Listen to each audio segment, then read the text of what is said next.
Bonjour à toutes et à tous, bienvenue dans cette édition de la mi-journée en ce mercredi 30 mars. Nous commençons avec le label Espace naturel sensible. Depuis 2021, cette distinction créée par le département protège des espaces à la biodiversité remarquable grâce à un soutien financier. Un label à destination des collectivités mais également des propriétaires privés de sites naturels. C'est le cas de la ferme de la Maisonneuve à La Ferrière. Cette exploitation est d'ailleurs la première ferme particulière à être labellisée sur le territoire. Pierre Dalicieux. Un écrin de verdure protégé pour très longtemps, sous contrat ORE, obligation réelle environnementale. Ces 25 hectares sont protégés pour les 99 prochaines années. Une volonté des propriétaires qui aujourd'hui se voient en plus labellisés espace naturel sensible par le conseil départemental. Une première en Vendée pour un espace privé. Aujourd'hui, la ferme, ça fait déjà plus de 30 ans qu'elle est en bio et aujourd'hui, on a une reconnaissance au niveau du département pour avoir préservé ces terres depuis déjà 30 ans. Donc ça nous a apporté un soutien financier parce qu'il y a des travaux dans le respect de l'environnement toujours et aussi d'être reconnu par tout le monde de cette agriculture biologique qui fait vivre des paysans aujourd'hui. C'est important de montrer aux gens qu'il y a une autre agriculture qui existe, une agriculture paysanne, une agriculture simple, et qui ne dépend pas de tout ce réseau mondialiste, de tout ce qui se passe aujourd'hui dans le monde. La ferme de la Maisonneuve rentre donc au Conservatoire des espaces naturels sensibles. L'objectif pour le département, protéger des espaces naturels, privés ou non. Aujourd'hui, le département s'est engagé à acquérir en 6 ans 300 hectares supplémentaires d'espaces naturels sensibles, mais aussi de labelliser 2000 hectares détenus soit par des collectivités, soit par des propriétaires privés. Déjà 4273 hectares sont inscrits aujourd'hui au Conservatoire des espaces naturels des Pays de la Loire. En labellisant aujourd'hui la première ferme de la région, l'idée est de créer un précédent. On sent bien que ces questions de biodiversité commencent vraiment à prendre de l'ampleur, à s'ancrer dans le paysage, mais y compris chez les agriculteurs. Et ça, c'est quand même une démarche. Et là, qu'il faut encourager. Et là, tout ce qu'on fait, ce que fait le département et ce que nous faisons au conservatoire ensemble, c'est pour encourager que les gens qui se lancent dans cette démarche-là ne se sentent pas seuls. Ils sont encouragés et aidés techniquement par nous. Une chose est sûre, ici, aucun produit chimique ne pourra entrer sur ces 25 hectares de verdure, du moins pour les 99 prochaines années. L'actualité, c'est aussi le résultat de Toute pompe dehors pour cette nouvelle édition. Après 2 ans de report à cause du Covid, l'association Onco Plein Air a créé des points de collecte de chaussures dans 3 départements.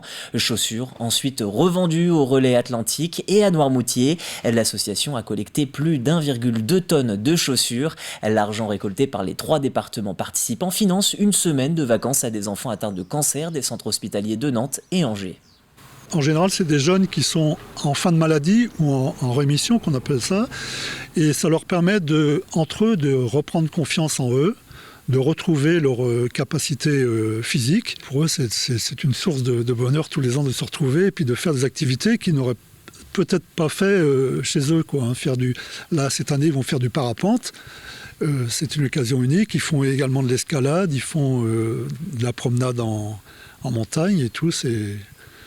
C'est des jeunes qui reviennent vraiment ravis.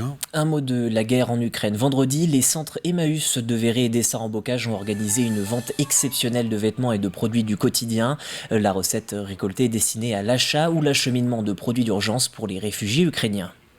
Toute la recette est reversée au Fonds Solidarité Ukraine, qui est organisé par Emmaüs France, en soutien aux 2 communautés Emmaüs qui se trouvent en Ukraine et aux pays frontaliers, qui sont la Roumanie et la Pologne.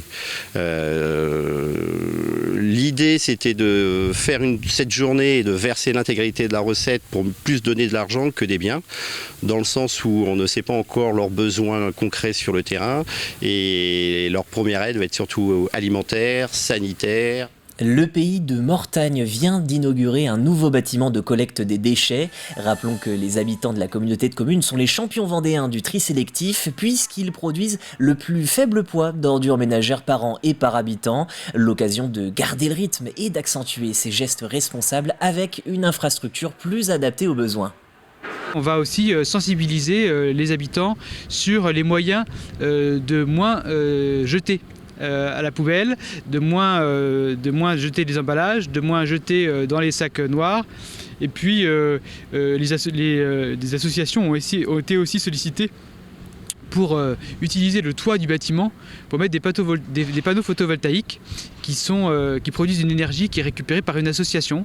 Donc tout ça fait que sur un lieu comme celui-ci, on réussit à attirer du monde et à sensibiliser sur des sujets d'actualité. Dans un peu moins de 2 semaines débutent les vacances de Pâques, des vacances qui marquent bien souvent le début de la saison touristique.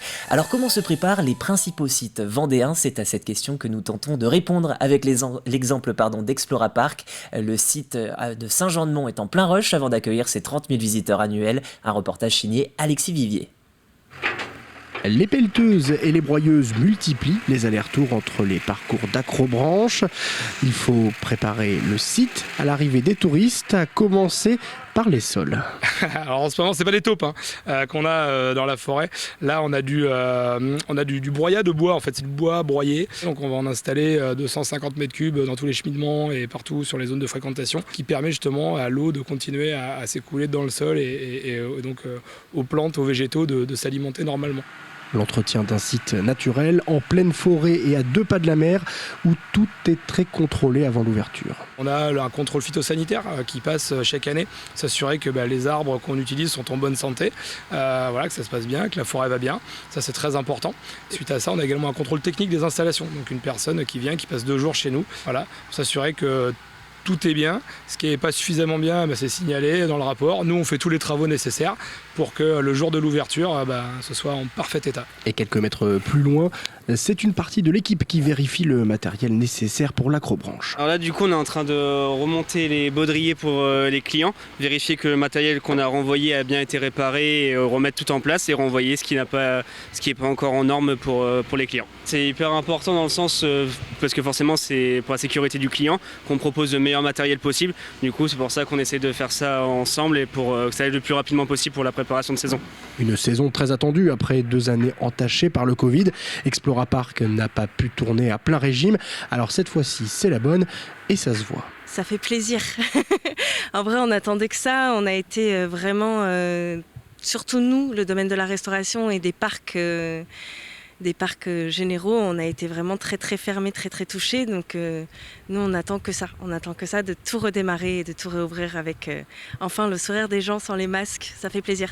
Des préparatifs parfois perchés au sommet des arbres. Un moment de calme avant le rush de la saison. Fin de ce journal, prochain point sur l'actu à 18h. Bonne journée sur TV Vendée.